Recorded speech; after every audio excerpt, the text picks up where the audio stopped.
bad one. Hi, we can start. Thanks for coming.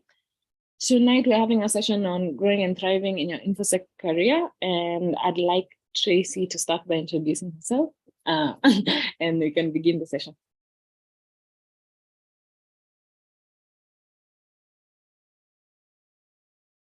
You're muted. You're muted. There we go. Okay, I guess I'll just go ahead and start. I assume someone's going to be admitting all the people to the waiting room. Okay, good. So hi, everyone. I'm Tracy Mayleaf. You may also know me as InfoSec Sherpa online. And first and foremost, I wanted to point out my love of American football. And I'm coming to you today from the Philadelphia, Pennsylvania area. And on Sunday, my football team, the Eagles, will be playing in the Super Bowl. So if you know anything about American sports, my team is playing on Sunday, and I hope you'll root for us. But that is not why we're here today. So thank you all for taking time out of your day to join me. And there'll be time for questions and answers.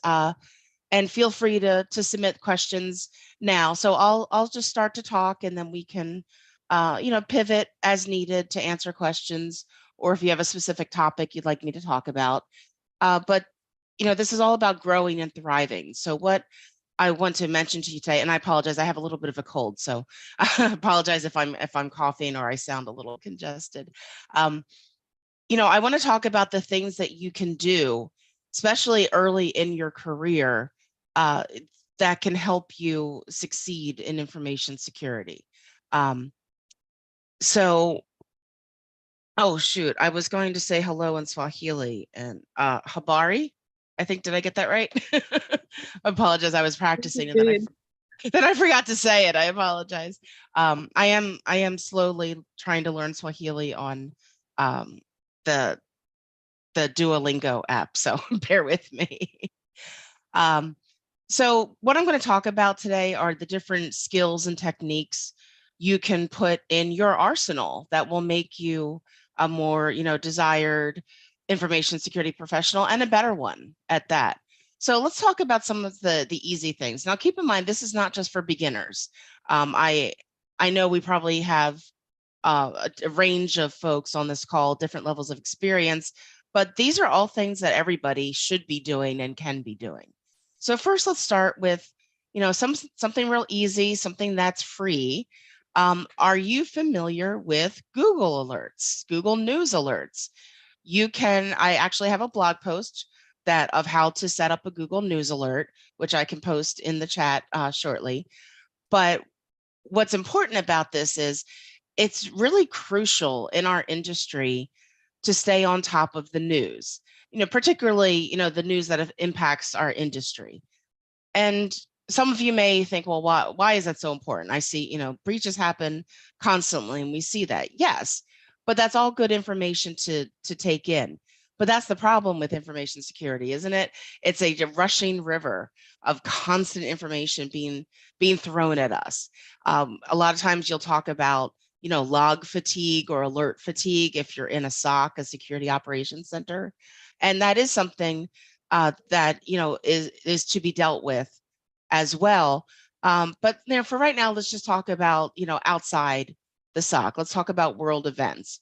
So with Google Alerts, they're free. You don't have to have a Gmail address. You could send them to any sort of account, and then you can craft them to be as specific as you want. If you're familiar with the term Boolean searching, Boolean, it's using things like and or, and not, and be able to really craft a good search. Like I said, I did write up a blog post about it to walk you through that.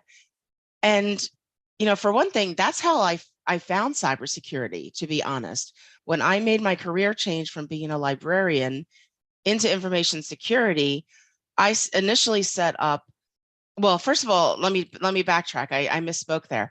I actually didn't know I was going to go into cybersecurity. I was a librarian for 15 years. I knew that I wanted to get into tech, but I didn't know which area of tech. So I set up all these Google News alerts for different technology terms, different technology areas.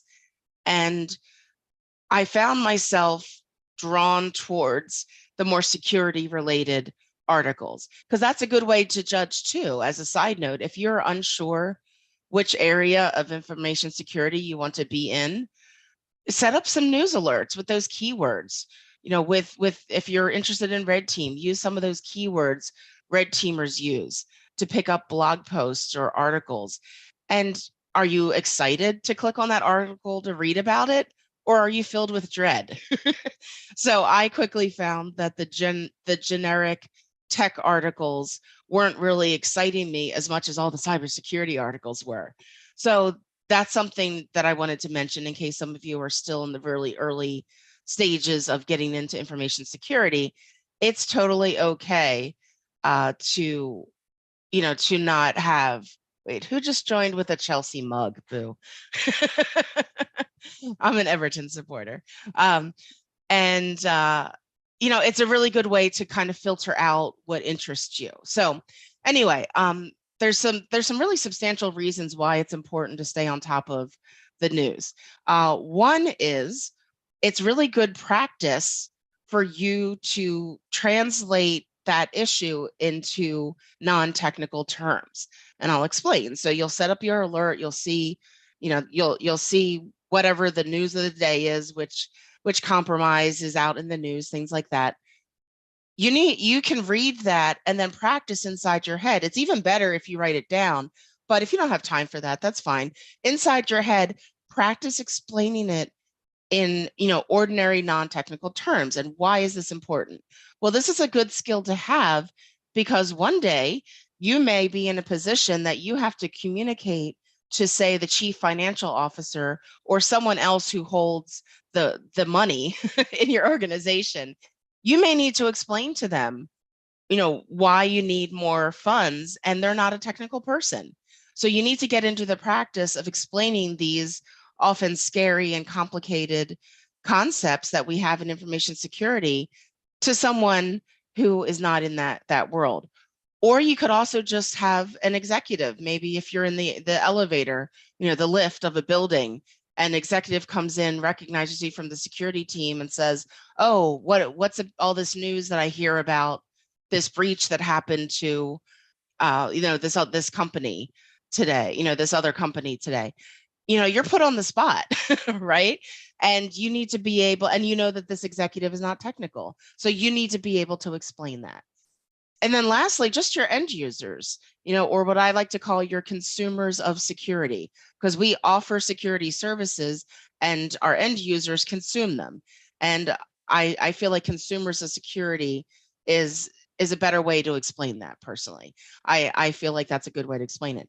So you need to be able to explain, maybe an end user doesn't understand why multi-factor authentication is important. And, you need to be able to explain that to them in a way that's not condescending, that's not belittling, that is not too technical, and that gets them, to do what you need them to do as a security professional. So I definitely recommend looking into videos. There's probably lots of videos on YouTube about persuasive speaking. And I know there's books about persuasive speaking, because if you need someone to approve a budget or just follow your security directions, you need to be skilled in communications and get them to do what you need to do. So that's one important thing. Another reason is for interviewing.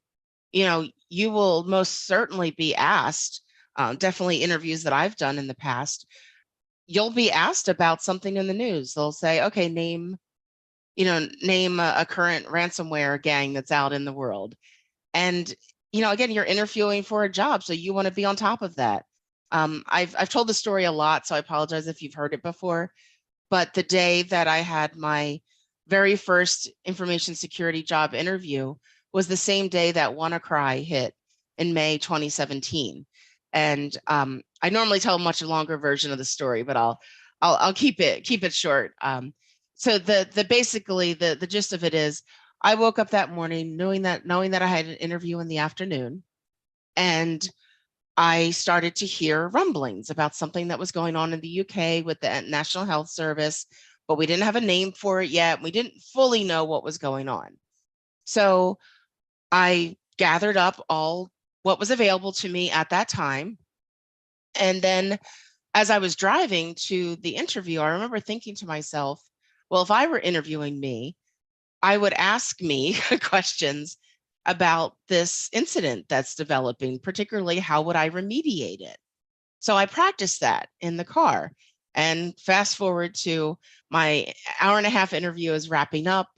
The phones and the laptops in the room where I was interviewing, everything started to beep a little bit more because uh, as you know, the day wore on, more was being found out about this situation, about the WannaCry situation. And I was literally asked, okay, name me 3 ways that you would remediate this situation. And the first one that I practiced was a real people-centric answer.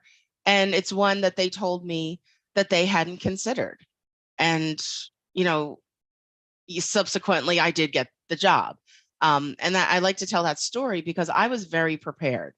I was very prepared for that answer. And even though at that time I did not have a lot of technical skill under my belt, as you know, as we say, um, I was still able to give an answer that was actually fit their threat model.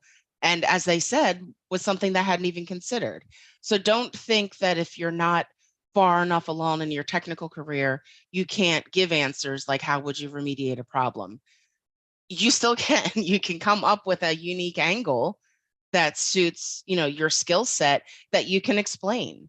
And that's going to show, you know, initiative and creative thinking. So I don't want you to think that I had all this technical knowledge going into my first job. I did not. But I had all what I call transferable skills, which we can get into a little briefly. So I think I'll just hit pause on there. I think I've given a lot of reasons why it's important to stay up with the news. And do keep in mind, some news resources are more technical than others. Say Forbes, for example, I have found to be less technical. And then there's, I'm not sure if Threat Post is still around. I think they may have closed down, but there's other publications like Ars Technica and Dark Reading that may be a little bit more on the technical side. Or if you see a blog from a company like CrowdStrike, you know, or Mandiant, Mandiant Google, I guess they are now. A lot of times the blog post on the company's website may be more technical. So, you know, keep that in mind when you're referring articles to people. You don't want to send a non-technical person a highly technical article that's not going to help them. And for your own, you know, learning, read all the different levels, you know, read what it looks like to describe a situation without technical terms, or read what a really deep dive of a technical angle looks like. And I'm going to pause right there for any questions and also take a sip of tea. So please let me know if you have any questions about what I was just talking about.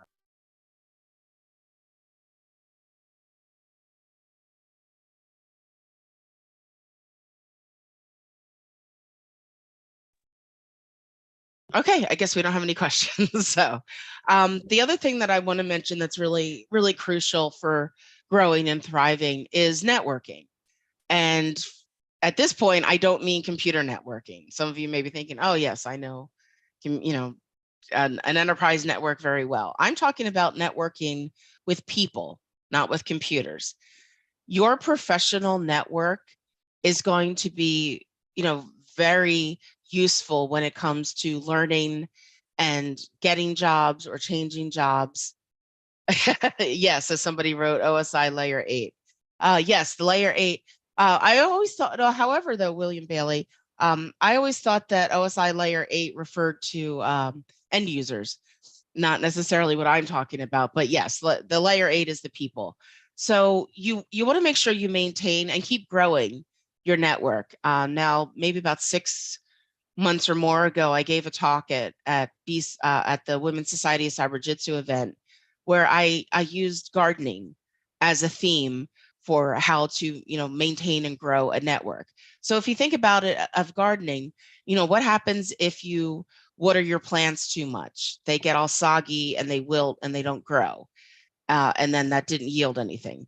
If you don't water them enough, they dry up and die. So what I'm getting at is you can't keep going to the same people all the time. You're going to overwater them, and it's not going to be fruitful for you in your garden or in your people. And then, yeah, if you contact someone maybe like once a year and want something from them, and that would be essentially being drying up, well, they might not take your calls or your emails anymore, might ignore you because they might say, oh, they only ever contact me when they want something. So there's no harm in setting maybe an hour aside each week.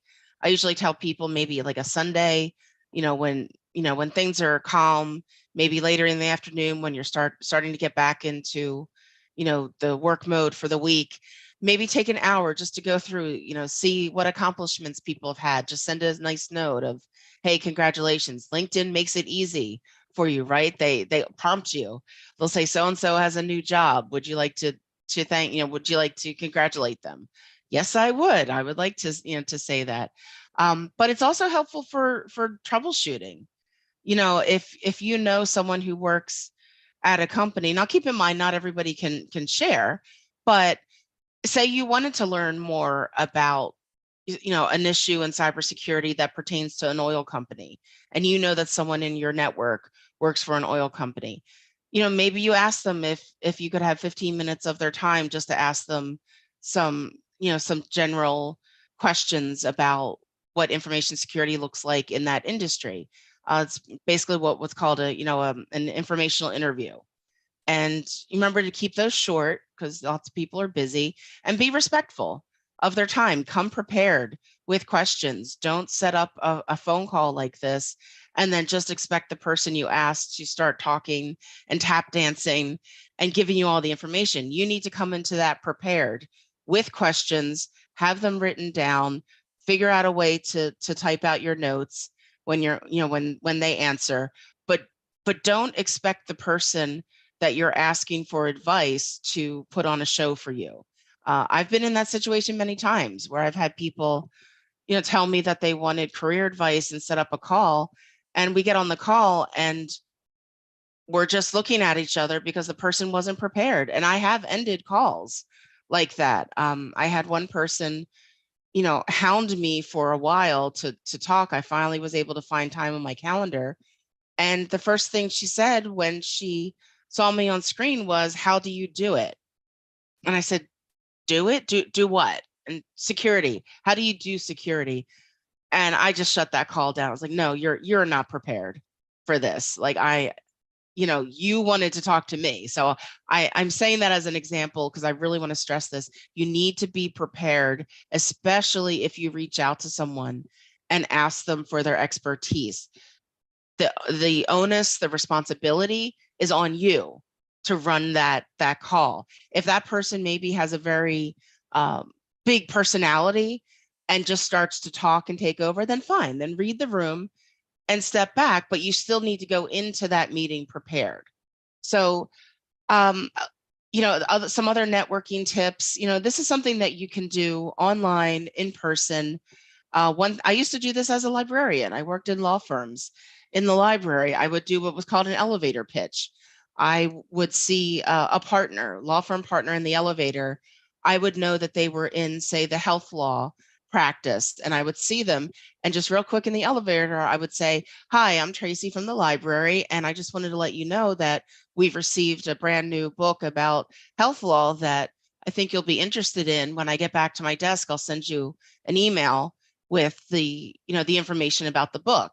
And I was being very proactive, not only letting them know who I was to be the face of the library, but giving them information that they could use or maybe not use, but at least they were now informed.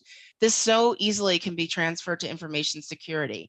And I know a lot of people don't feel comfortable with that. So that's why I'm just mentioning it as one option of many.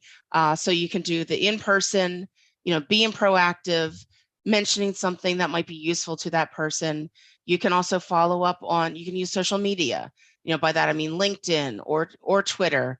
The other the other social media, I'm not so sure is great for professional networking, but you do what works for your circle, and it's important to have a diverse group of professional network, and by diverse, I just don't mean race. I mean educational background, geographical area, age.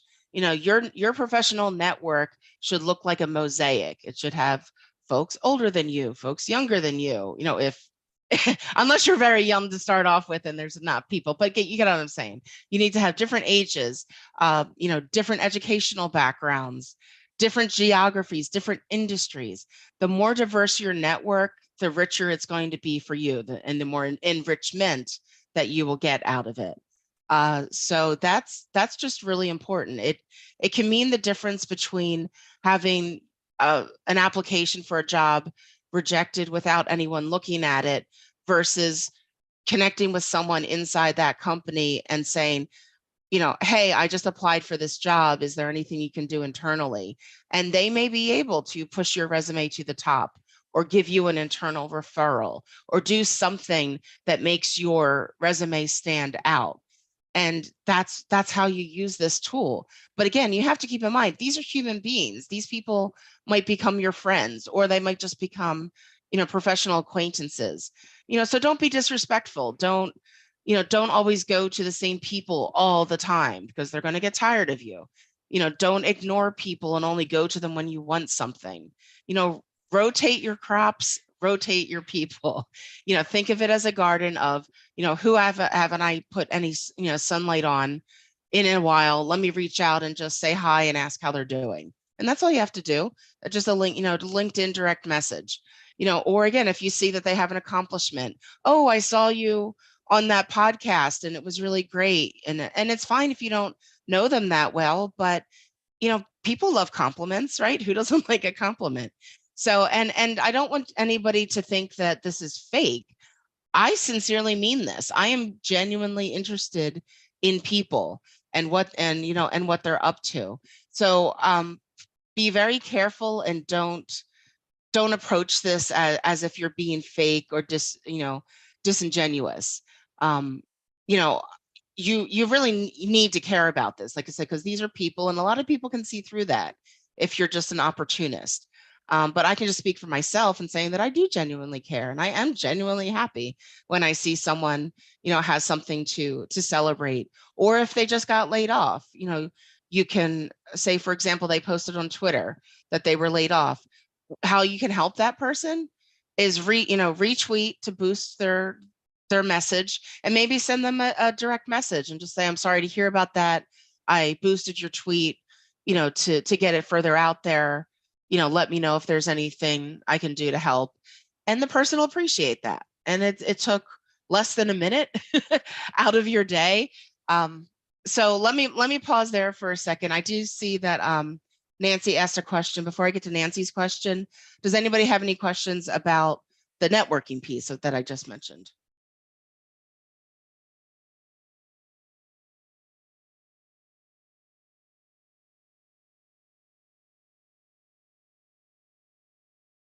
All right, you're a quiet group. Okay. All right, so I'm going to read Nancy's question.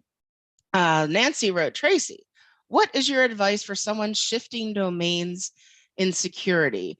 Nancy, can you put in the blog post or speak if you're able to of, you mean like going from like blue team to red team? Is that what you mean? Or do you mean, is that what you're talking about?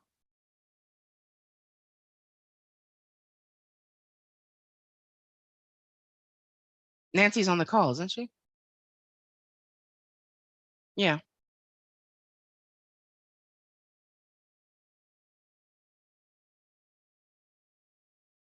Okay. I wanted to get clarification from Nancy before answering that because I am not 100% sure. I think that's what she means.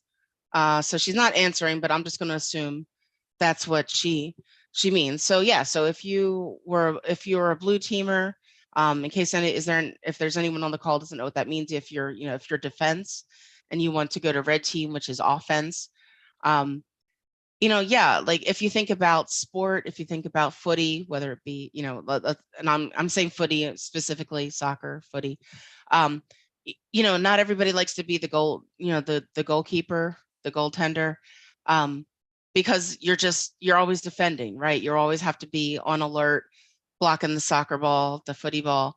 Um, Everybody wants to be a striker, right? Everybody wants to have the glory and scoring the goals and running down the field. But there's value to both, right? You can't win a footy match with no defense, and so if you're and yeah, that's a big shift, right? Going from defense to offense. So, you know, basically the two of the things that you can do to change domains like that is what I've mentioned already. First of all, the news, use the keywords of that new domain you want to get into. Make sure you understand what it is that that happens, that's newsworthy. What keywords do they use? If you don't know what keywords are used by red teamers, then look into that. Do some research. At this point in time in 2023, there is so much information online that you can find about information security. That wasn't necessarily true when I started dabbling in 2015. I know it wasn't that long ago, but honestly, there wasn't as much information, and certainly not enough non-technical information. There was plenty of very technical information. So if you're shifting domains, understand what the keywords are, what they do. Now, to understand what they do, that's where your network comes in again, right? You want to reach out to someone who is doing that job and maybe vary that. Try to find someone who's been doing the job a long time versus someone who's been doing the job for a shorter period of time, to get different perspectives. And again, come prepared with, what do you recommend? Is there a coding language you recommend that I skill up on to make this change? Do you have any book recommendations? Ask very specific questions. Maybe ask if at all possible to do another, informational interview to talk to someone. And if you're really lucky, maybe you can actually spend a day shadowing someone. Now that we're kind of coming out of COVID pandemic protocols, you might be able to go in person to a location and maybe sit with them for the day. And obviously that's going to vary by employer and whatnot, but that's just something to ask about. If you don't ask, you don't get. What's the worst they're going to say? No, I can't bring you into our secure facility. That is a reasonable reason why you can't. But you don't know. Maybe somebody will say, oh, right, yes, I can, yeah, why don't you come for a couple hours and then we'll have lunch, and, then I'll get back to work. So, I'm not sure if this is helping, Nancy, if you can send a message or something to know, to let me know if I'm on target there. But I mean, you need to approach shifting domains just like you were getting into InfoSec brand new. You just already have the knowledge of the industry and you're pivoting internally. But it's really all the same process. It's talking to people who do the job, knowing what their key terms are, knowing what certifications are most desired. And this is a general rule for anyone that I give. You need to start a practice at looking at job postings. And some of you who are already job hunting are saying like, yeah, tell me something I don't know. But no, this is a little bit different exercise. I challenge people, find 10 information security jobs. Maybe it doesn't have to be 10, but I think 10 is a good number. Even if you're not qualified for it, even if on February 9th, 2023, if you are not qualified for that job, but it's something that interests you and something that you'd like to do, save it somewhere. And I want you to do that. Find jobs, and this is going to be a pretend thing. It can be anywhere in the world. You don't have to be currently able to do the job. I want you to find jobs that interest you. When you read the job description, you think, I can see myself doing that, or I want to see myself doing that, or this interests me. And I want you to line them up. And I want you to figure out across all the job descriptions you've collected, whether it's 5 or 10, what do they have in common? Are there any common threads? Do 8 out of the 10 job descriptions you pulled require a high level knowledge of Python, for example? I'm just throwing out examples here.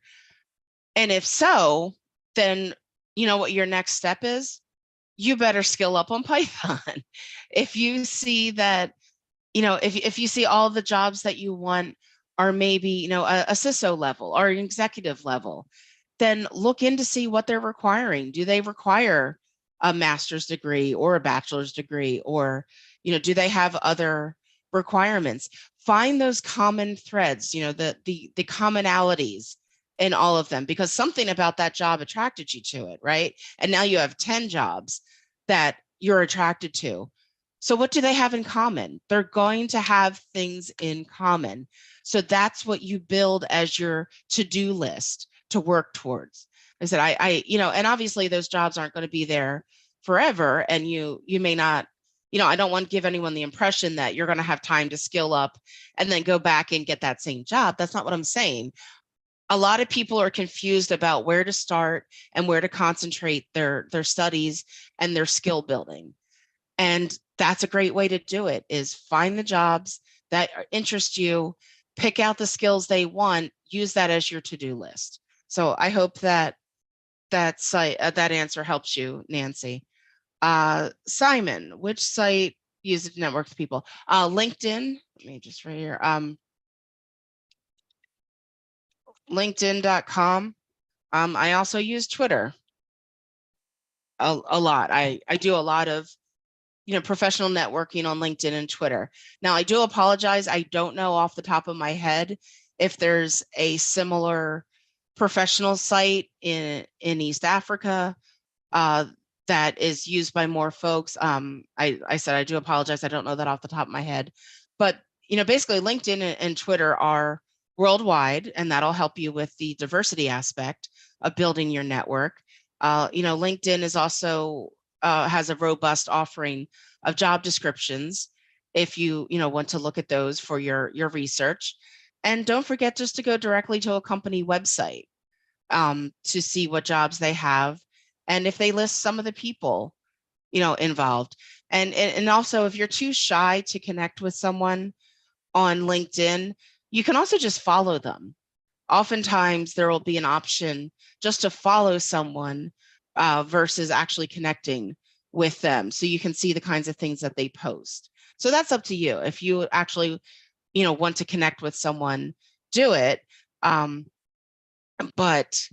if you're too shy to do that, you can just follow them. And sorry, I was just remembering one other important point. If you do go to connect with someone, there is an option on LinkedIn to add a note to customize your invite. I strongly encourage you to do this because I get a lot of invites and people don't give me a note. So I have no idea why they want to contact me, or, why I have no idea why they want to connect with me, where they found me, what their intentions are. And I am less likely to accept a connection request if there's no note. Just, because, scammers can also use LinkedIn, to cultivate a relationship with you, right? And if you don't remember how or why you're connected to them, and then maybe 12 months later, they send you, oh, can you look at my resume? And there's actually malware in it. That has happened. And you don't remember, oh, how did I connect with this person? I don't know. But there's also, there's ways to keep track of that, but just be courteous, send a note. And, especially if you want to connect with me after this, please mention that you were on this talk, okay, on this call. And that'll help give me context of, oh, okay, that's how I know them. Alex asked, can you network internationally? Obvious, yes, that's what I've been talking about. Yes, LinkedIn is worldwide, Twitter is worldwide. Absolutely, I highly recommend. Do you know how many folks, information security folks I know in Africa? True story. I was in Florida in October at a conference where I met a Nigerian woman who lives in America now, and we were standing next to each other with our phones and connecting over LinkedIn. And when she pulled up my name and saw all the people we have in common, because if you ever been on LinkedIn, you'll see mutual connections. And she said to me, I think you know more Africans in cybersecurity than I do, and I'm from there. And it's because I enjoy, giving these talks to African students and InfoSec professionals. So yes, I have cultivated a very good African network. And it was just very funny to hear from an African woman who is in information security who said, wow, you know so many more people than I do. So yes, you can, Alex, you can absolutely network internationally. The same rules apply, be respectful, tell someone, why you're connecting with them. Everything that I've said thus far, Alex, applies whether it's in your own country or another country. Now, obviously, there may be some situations where a language difference might be a barrier. So, use your clever research skills that we need for information security in all aspects of it, to determine whether or not, can I have a connection with this person? And I know we have online translators and whatnot, but each person needs to be comfortable, communicating either in, a language that's not their first or relying on interpreters. So Alex, I hope that answered your question. And looks like Nancy has another question. What do I think about cloud security for a career? I mean, it's definitely a growing area. I don't have anything negative to say about it. It's what you want to do, Nancy. Does it resonate with you? Do you feel passionate about it? Do your skill set match what current cloud security professionals do? And that's the thing I'm talking about, that you need to connect with folks doing the job and talk to them. Ask them what they like about it. Ask them what they hate about it. Ask them, do you have any reservations about, someone with my skill set getting into cloud security? Those are fair questions, and especially if you share your resume, your CV with this person ahead of time so that they can see what your skills are, or if you're able to eloquently, talk about what your skills are, then someone could say yes or no. Like for me, I came into information security without a lot of hardcore cybersecurity technical skills. So if I were to say, well, I want to start right away as a cloud security professional, I have a feeling somebody would say to me, yeah, that's maybe not the best entry level route for you. So okay, Nancy. So yeah, so pen testing to cloud security. I think that's, so sorry, if you're not seeing the chat, Nancy wrote she's switching from pen testing to cloud security. Oh, that is a fabulous combination, right? Sometimes how like two flavors just go together really well, like chocolate and peanut butter, or peanut butter and banana, or chocolate and banana. I feel like pen testing and cloud security is the chocolate and banana of information security. I think it goes well together. And I think pen testing is a good foundation for cloud security. So I don't see any concerns there. If you were to, so just Nancy, for the sake of argument, if you were to say, I'm going from pen testing into security awareness training, which would be a very drastic leap, wouldn't it? I would have some concerns only because, and I'm not saying that, and again, this is all hypothetical, Nancy, I'm just picking on you because you asked the question.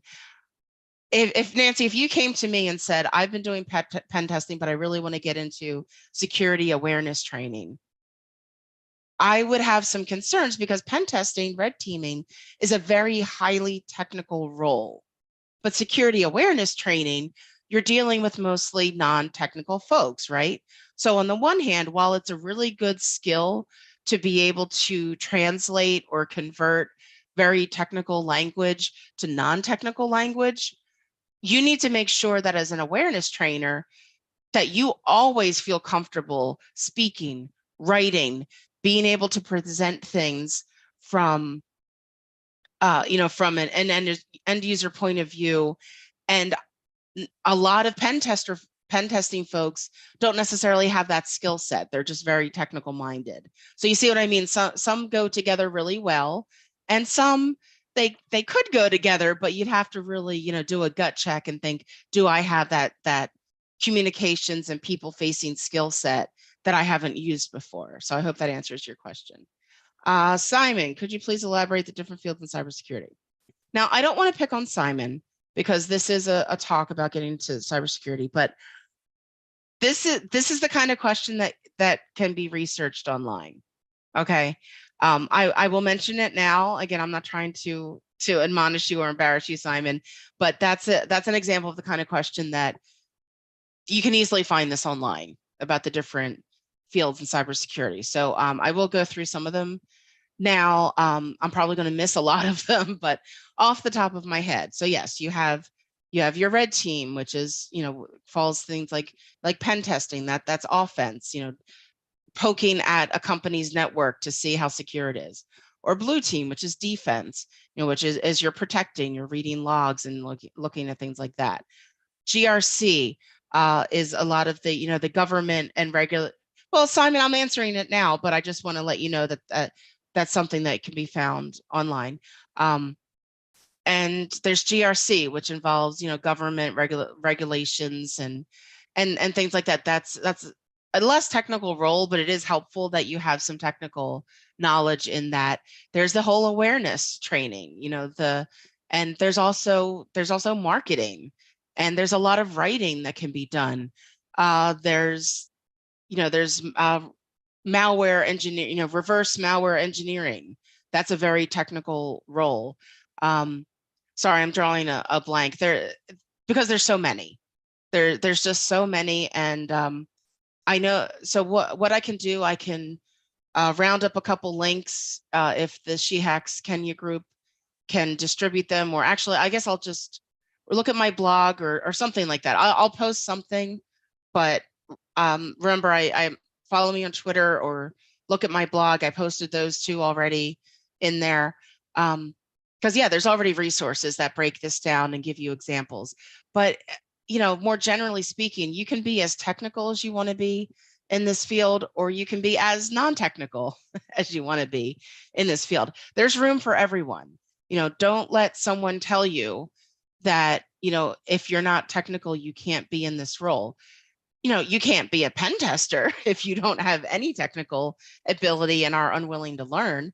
But there's so much else you can do. Again, I was a librarian. I have a master's degree in library and information science.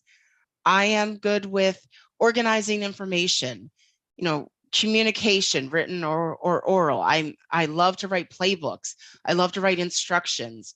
I took a course in college called technical writing, where one assignment was we had to write all the steps down of how to write a sandwich. And the professor was just brutal. So if you wrote down that your first step was, you know, take a slice of bread, right away the questions are, well, where did you get the bread? Did you make the bread? Did, you know, if so, how did you make the bread? Did you go to the store and get the bread? How did you get to the store? How did you decide that that was the bread that you wanted? That's the kind of exercises that you need to be good at when you write instructions, you know, a playbook, you know, especially for technical folks, you have to have instructions in a playbook where there's no room for ambiguity, because someone might be referring to this playbook in the time of an event, of a cybersecurity event going on, and they're not going to have time to decipher what you mean. So getting good with, you know, if you're really good at writing and good at technical writing, that is definitely a good skill set to have in this industry. Alex asked, which specialization in cybersecurity is the most paying between red team and blue team? I'm not sure how to answer that, Alex. I'm sorry. And also I don't, are you, what country are you in, Alex? Because that's, I'm not sure how to answer that. I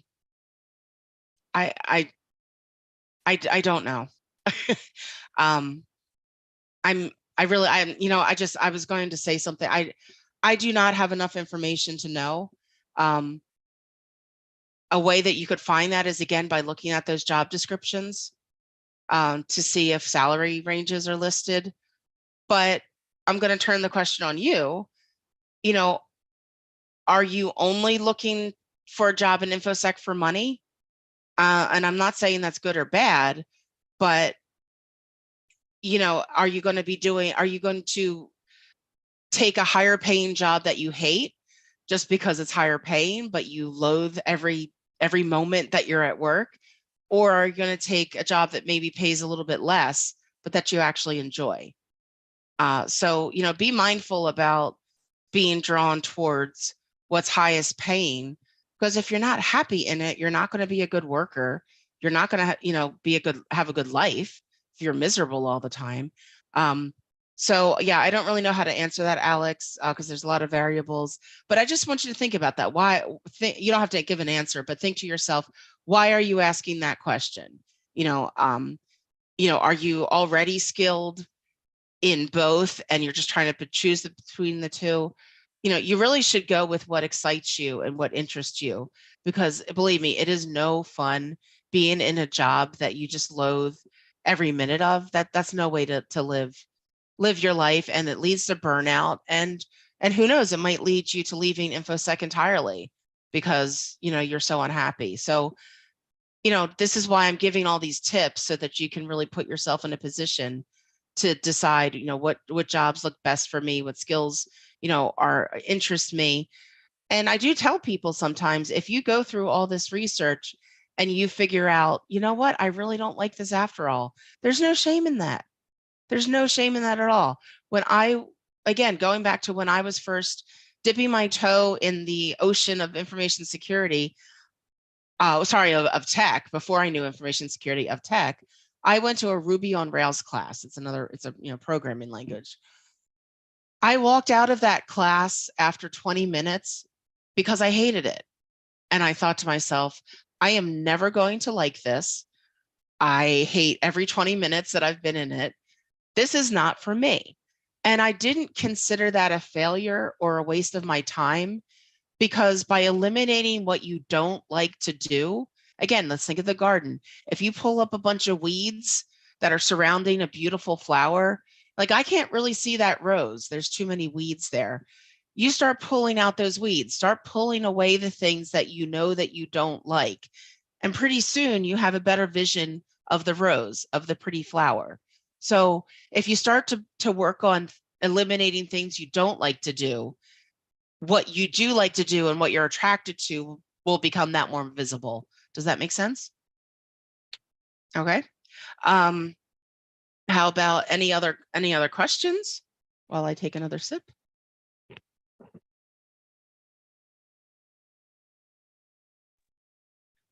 Okay, I'll keep going.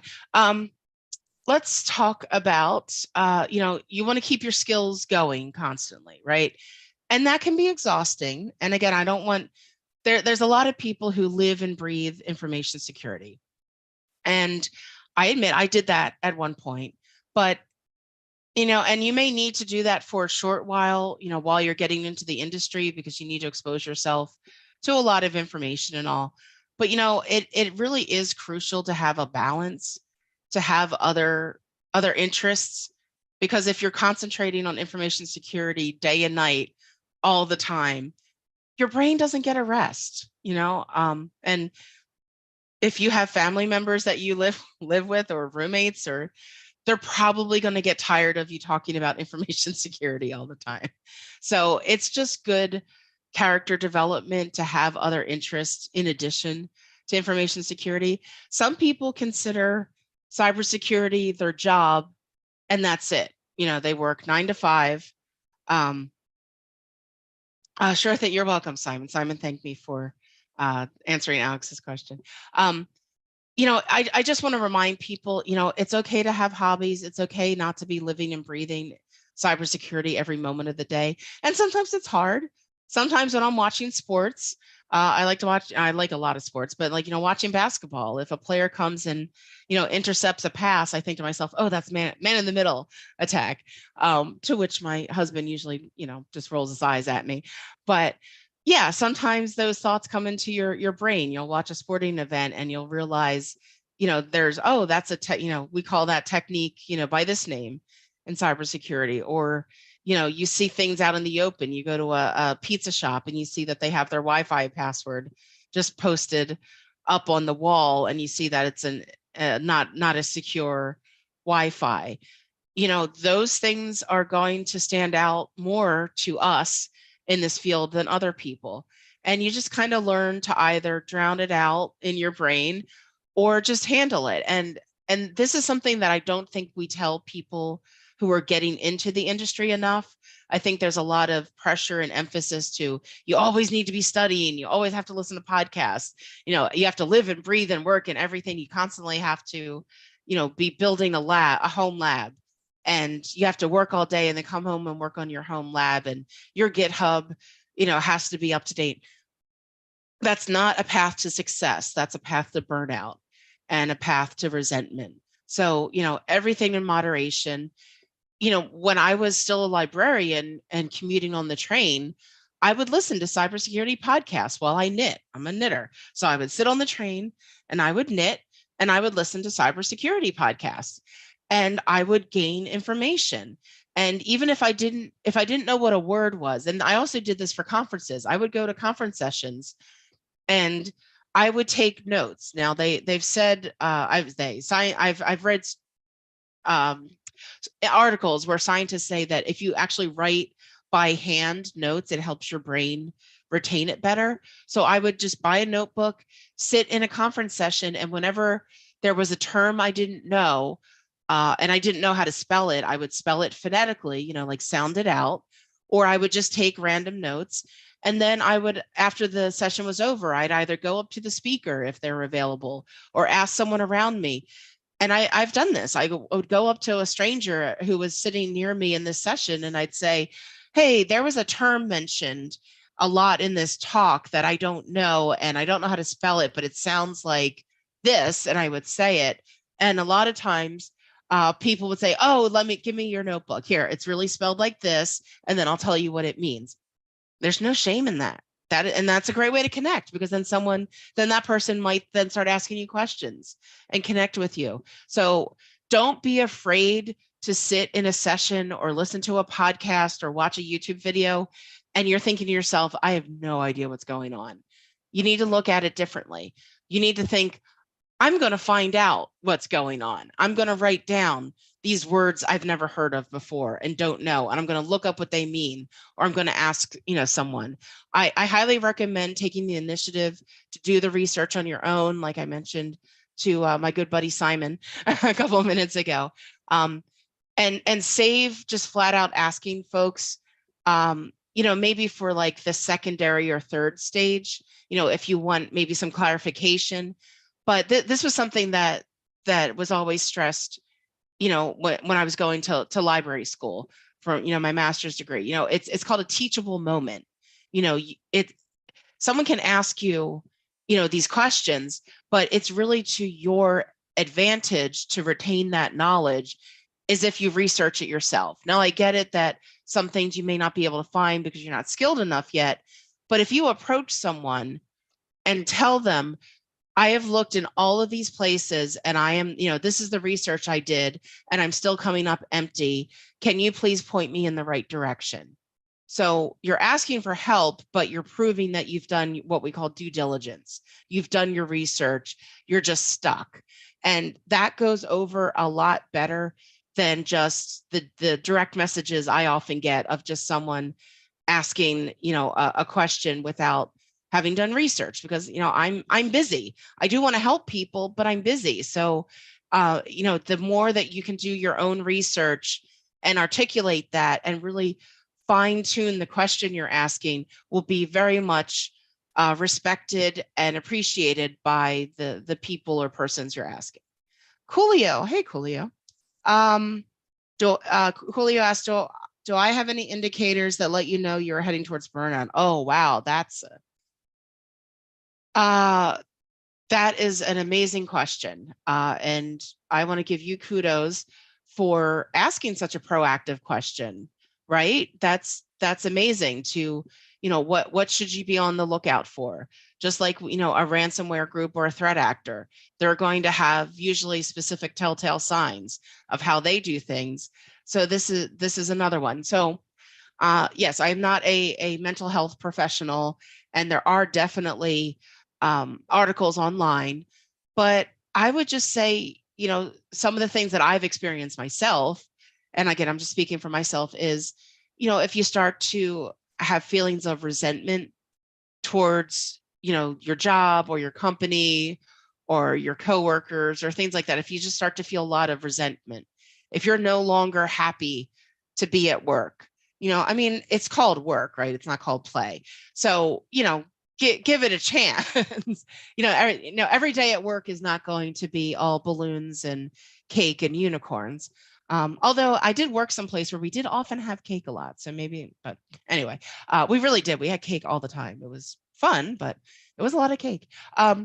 Yes, it is called work. Not every day is going to be spectacular, but if it's that kind of dread, Coolio, like Sunday night, I think they call it the Sunday scaries, when you start to get into that mindset to wake up for Monday morning, if you're having panic attacks, if if your mind's racing going, do I have any vacation days? Do I have any sick days? Do I just not want to go to work? If you're not feeling fulfilled, that might be a more advanced stage of it. But a less dramatic stage would just also be, can I keep doing the same job for 5 years? Or, do I want to advance, or do I want to pivot to the side? Like Nancy was saying, do I want to pivot into something else? Just kind of tap into yourself, yourself, do I like this? Can I see myself doing this for 5, 10 more years? Do I feel like I want to move around? I'm hoping this helps, Coolio. Please indicate if it is or not. Just really be in touch with your feelings of, how you're approaching work, your happiness. Do you have time, for yourself? Do you have a good work-life balance? If you don't, and that's what I was talking about before, if you are working all day, then you come home and then you're building stuff on GitHub, you're building, home labs and things like that. You don't get a break, right? You're never watching a movie, you're never reading a book, you're never going vacation. That's not a good cycle to keep up on. So definitely kind of gauge, Coolio, gauge how you're feeling. Even if you want to keep a journal, or if you don't want to actually write anything down, maybe in your head, you wake up and put it on a scale of, 1 to 10 or 1 to 5. Today, I feel like a 10 going to work, 10 being the best. Like, I feel really excited to go to work today. I feel a 10. And then, some days you'll wake up and you'll feel a 2, but notice those patterns. Remember, I talked about noticing patterns in the job descriptions. Notice patterns with your gut check. Okay, I'm waking up today, I feel a 5. Okay, that's fine. It's a Monday. It's rainy. I feel like a 5. Tuesday, am I going up or down? Am I still a 5? And then look at the end of the week. Did you have mostly 5s? Did you go up by the end of the week where you're like, oh yeah, this week was great?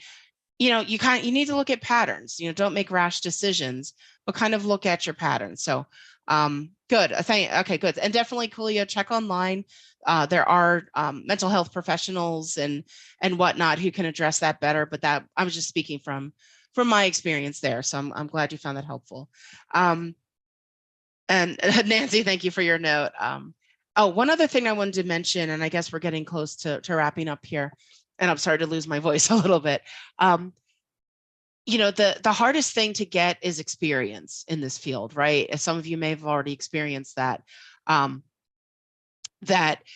they don't want to hire you unless you have experience. And then you're thinking, well, how can I get experience if you won't hire me? And it's this vicious cycle. So I actually was on a podcast last night talking about this.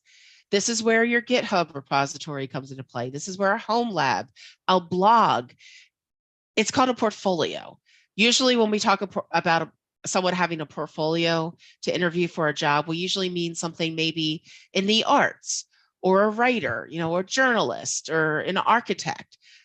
We need to normalize the concept that in information security, we also have portfolios. If you want a more technical job, then yeah, you can go into an interview and say, here's the link to my GitHub. Here's the whole, you can describe the home labs that you've built. if you're, and whether or not you're technical or not, if you keep a blog and journal about what you're doing, that is also a great way to not only share information, but you can prove to an interviewer that you know what you're talking about. So say you did some bug bounty work. Maybe you did an authorized bug bounty and you have to write a report for that, right? Well, include that in a blog post. Talk about how you attacked the bug bounty, what the steps that you did. If you're looking to be in a less technical role, pick up, you can still pick up a blog and explain concepts, right, and get creative. So there's a lot of things you can do to create a portfolio to show your skills so that when you go on these interviews, you can say, yes, I haven't yet had a job in this industry, but I have been doing all these things to prepare myself. And if you can actually show someone a blog or GitHub, etc., that will really be more impactful. So on that, I think I will say good night. I did not look up the word for good night in Swahili, so good night. I hope you all enjoyed this. Like I said, what I can do is I can write a blog post with some of the links that I mentioned and post it, and I'll post again for those of you who came in late. I have something called Linktree, which lists. I'm posting it now. My Linktree is a roundup of articles I've either written or have been in, or talks I've given. My Twitter is InfoSec Sherpa.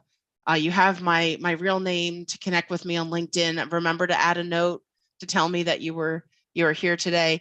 And then my Medium link there, the medium.com, that's my blog. I have a variety of OSINT, open source intelligence posts. I also do daily news roundups. So in the next I'll try to get it done today. If not today, tomorrow, I'll put a blog post up there and I'll tweet it about some of these links and things that I talked about. So so be sure to check back and follow up. And unless there's any other questions, does anybody else have anything else to say? Thank you for listening to my Philadelphia accent for an hour. I don't think there are any more questions. I'd like to say a huge thank you, Tracy.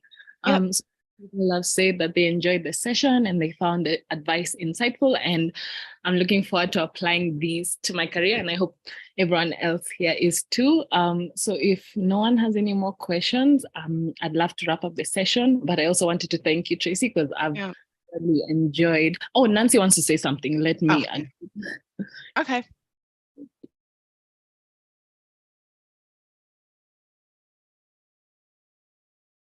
While we're waiting for Nancy, hello to all the B-Sides Nairobi folks. Hello. Hi, Nancy. Were you talking? Oh, hi, Tracy. Hi. Thank you so much for making time. I think it was actually very ideal to have you as our first speaker for the year. So we are pretty excited about that. But thank you for making time to share with us. Like you have said, like we are in the field, and we've still learned so much from your talk. So I'm looking forward to the next one, because definitely we have to invite you again and again. And I hope this time you come to Kenya. I know. I want to. Oh, please. You have no idea. I want to go to Kenya so bad. Yeah. I need some. Was it Palau? I need some Palau. I've been talking to these Nigerians a lot about jollof, but I need some Palau too. I actually found a dress that has all the ingredients of Palau on the dress, and it's sold out and I can't find it again. And that's my mission in life, is to have a Palau dress. We can definitely get you one. Awesome. Yes, one day I'd love to be able to see you all in person. Thanks again for joining me. She Hacks Kenya, thanks for having me. And yeah, anytime. I love working with your group, and happy to help. So everybody have a great weekend. Go Eagles, and everybody be safe. Okay. Okay, sure. Thank you so much, Tracy. My pleasure. Bye. Okay, bye. Wait, there's some requesting links to the Telegram group. I'm posting it in the chat in a minute. Let me try and find it right now. Okay, thank you so much, everyone, for joining us for this the first session for the year. So our sessions are back in case maybe you've been attending our sessions from years past. And if you're here, maybe you'd want to be a presenter as well as for the community sessions, which are happening every Thursday, or for the campus edition sessions, which happen every Tuesday. We'll also be able to share that. You can just reach out to us via Twitter or LinkedIn, and we'll be happy to help you with that. So thank you so much, everyone. See you next week on Tuesday. Have a good night.